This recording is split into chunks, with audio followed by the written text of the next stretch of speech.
একসময় যে বাসার ছাদ ছিল শিশু সারিয়া আক্তারের কোলাহলে মুখর, এখন সেই ছাদেই পড়ে আছে আগুনে ঝলসে যাওয়া জুতো, পুড়ে যাওয়া আইডি কার্ড আর স্কুলের ইউনিফর্ম। সারিয়ার লাগানো ড্রাগন গাছে ঝুলছে ফল, টবে ফুটেছে গোলাপ, তবে নিভে গেছে ফোটা গোলাপের প্রাণ। বলছিলাম মাইলস্টোন স্কুলের ৩য় শ্রেণীর শিক্ষার্থী সারিয়া আক্তারের কথা। বিমান বিধ্বস্তে নিহত শিশুদের একজন তিনি। কলিজার টুকরো মেয়েকে আদর না করে বাসা থেকে বের হতেন না সারিয়ার বাবা রফিক মোল্লা। ঘটনার দিনও মেয়ের কপালে দিয়েছেন স্নেহের চুমু। কে জানত এই চুমুটাই হবে সারিয়ার জীবনের শেষ আদর। সন্তান হারানোর শোকে রীতিমতো পাথর হয়ে গেছেন সারিয়ার বাবা রফিক। ঘরের আলোকে হারিয়ে থমকে গেছেন তিনি, থেমে গেছে তার জীবনের গতি। তাই তো মেয়ের কথা মনে করতেই ধরে রাখতে পারেননি চোখের পানি। না, সকালে যখন স্কুলে যায় তখন তার একটা বৈশিষ্ট্য ছিল, তার আব্বারে চুমা দিয়ে দিতে হবে, চুমা না দিয়ে তাদের বাড়ি চলতে হবে। আমি ওরা চুমা দিতেই হবে, এটা যে কোনো সময় বাসা থেকে বাড়িতে চুমা দিয়ে বাড়িতে। ঘুম থেকে ডাক দিয়ে বাপের শেষ চুমাটা খেয়ে গেছে। আর পরে তো লাশই পেলাম মেয়ের, পরে তো আর বাপও ডাক শুনি নেই, নিজেও কিছু করতে পারিনি। সারিয়ার সাথে একই ক্লাসে পড়তো তার ছোট ভাই নাবিলও। তবে স্কুল ছুটির পর চিপস আনতে গিয়ে প্রাণে বেঁচে যান তিনি। এই বাতি যারা সাথে ছিল, ও টিফিনের সময় ওরা মনে করেন আপনার কোচিং করে আর কি, 2টা ছুটি হওয়ার পরে কোচিং হয়।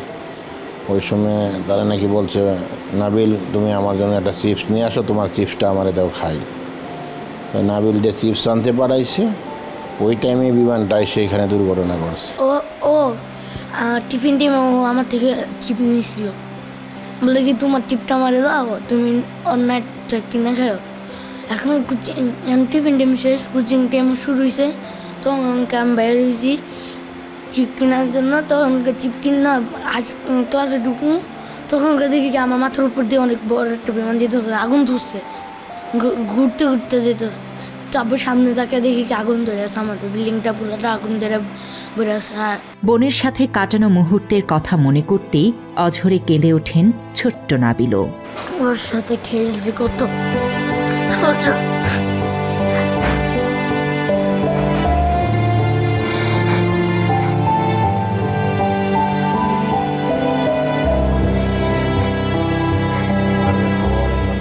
একই স্কুলের 7ম শ্রেণীর ইংলিশ মিডিয়ামের শিক্ষার্থী তাবাসসুম পারভিন।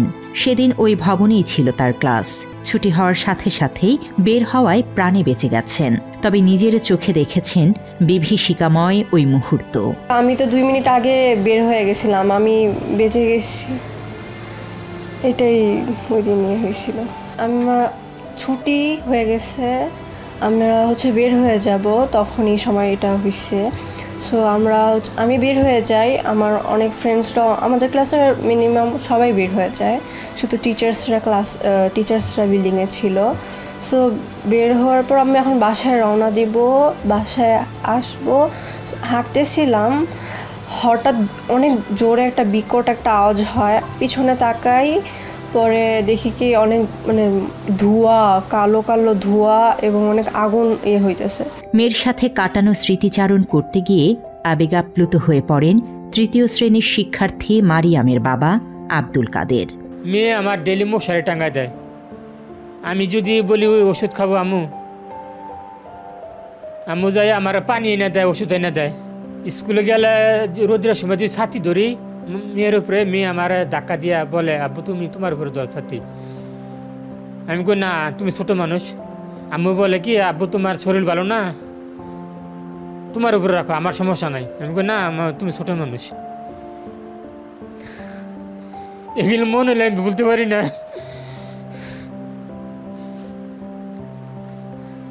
একদিন 1 সপ্তাহ আগে বৃষ্টি হয়েছে, মাত্র 5 ফিট পানি যেতেছি, বৃষ্টির পানি। বৃষ্টি কমছে পরে আমি মেয়ের নিয়ে যেতেছি, এক হাতে ছাত্রী, কান্দে ব্যাগ, এ হাতে ব্যাগ। মেয়েরে পার করবো, মেয়ের জুতা বেঁচে যাইব। ওর মেয়ের আমি কোনো জায়গায় খালি সামনে পার করছি। মেয়ে বাসায় আর আমরা বলতেছে, আম্মু আজকে আমার আব্বু খুলে নিচ্ছে। আমি তো খুলে নিই নাই, মেয়ে মনে করছে মেয়েরা খুলে নিচ্ছে। আমি এই 2-3 দিন বলছে মেয়ের যে আমি আগে কোলে নিয়েছি ছোটো সময় মেয়ে দেবো বুঝলে গেছে গা, এর জন্য মেয়ে বলতেছে আব্বু আমার কোলে নিয়েছে, আগেটা মনে নাই। এখন থাকলে আমি মেয়ের সারাক্ষণ আমি কোলে রাখতাম। মেয়ে হারানোর শোকে স্তব্ধ গোটা পরিবার। এর মধ্যেই ডিএনএ পরীক্ষা করতে গিয়েও হতে হয়েছে হয়রানির শিকার। তারপর মেডিকেলে গেছি, বাংলাদেশ মেডিকেল গেছি, ঢাকা মেডিকেল গেছি, 52 ইউনিট গেছি, অন্যান্য সব মেডিকেল খুঁজছি আমি পাইনি মেয়ের। ওর সিএমএসে গেছি, 6টা লাশ পেয়েছি আমি, তারপর আমি শনাক্ত করতে পারিনি। তারপর গেছি থানাতে নাকি অভিযোগ করতে হইব, অভিযোগ না করলে ডিএনএ হইতো না। ওর থানা থেকে গেলাম, আমার পাঠাইলো মালিবাগ সিআইডি অফিস, হ্যাঁ নাকি ব্লাড দিলে এরা ডিএনএ টেস্ট করে আমার দিব। ওরা আমি বললাম বাচ্চার মা লাগবে, আমরা 2 জন লাগবে না একা হলে হবে। থানা থেকে বলছে না বাবা হলে একাই চলবো। ওরা আমি গেছি, ফারুক ভাই গেছে, ছোট লোক, 2 জন গেছি, ব্লাড দিছি। পরে বলতেছে বাচ্চার মাল লাগবো, এরা বলছে হ্যাঁ মায়ের ভাই হলে চলবো। আবার একটু পরে বলতেছে না মায়ের মা হলে খুব ভালো হইবে। ওরা পরের দিন নিয়ে গেছি, নিতে পারি না, 2 জন ধরে নিয়ে গেছি। এমন অবস্থা মালিবাগ 3 তলা উঠবো, কোনো লিফট নেই, উঠাইতে আমাদের অনেক কষ্ট হয়েছে। এটা তো পারতো সরকার পারতো বা স্কুল কর্তৃপক্ষ পারতো মেডিকেলতে লোক আইনা আমাদের বাসা থেকে ব্লাডটা নেওয়ার জন্য, এটা করে নাই। একই সাথে মাইলস্টোন স্কুল কর্তৃপক্ষের বিরুদ্ধে নানা রকম গাফিলতির অভিযোগও করেন কাদের। তিনি বলেন ঘটনার 4 দিন পরও তাদের কোনো খবর নেয়নি স্কুল কর্তৃপক্ষ, দিতে পারেনি মেয়ের সন্ধান। ব্লাড দিয়েছি, আমার বলছে 7 দিন পরে দিব রিপোর্ট। এরপরে আল্লাহ রহমতে চাই 1 দিন পরেই পাইছি, অত 4 দিন হয়েছে। 4 দিনের ভিতরে স্কুল কর্তৃপক্ষ কোনো যোগাযোগ করে নাই, কোনো সরকার পক্ষ কোনো যোগাযোগ করে নাই। আমার মাইয়া আনছি, আনা পরে মাটি দিচ্ছি, আর পরের দিন স্কুল থেকে আইসে আমাদের সান্ত্বনা দেয়। মূলত কোচিংয়ের বাধ্যবাধকতা থাকায় সেদিন স্কুল ছুটির পরও অনেক শিক্ষার্থী ছিলেন ক্লাসরুমে, নয়তো বাঁচত আরও অনেক প্রাণ। তাই কোনো কোনো অভিভাবক অভিযোগ করে বলেছেন মাইলস্টোন স্কুলে কোচিং বাণিজ্যের বলি হয়েছেন কোমলমতি শিক্ষার্থীরা। স্কুল ছুটি হয়েছে 1টার সময়, আমার মাইয়া কোচিং করতো। যদি স্কুলের নিয়ম থাকতো কোচিং করা যাবে না, তাহলে আমার মাইয়া দুর্ঘটনা ঘটে না। আমি অনেক বিচার চাই, স্কুল কর্তৃপক্ষ কেন কোচিং করাইলো, কোচিং কেন বাধ্যতামূলক করলো।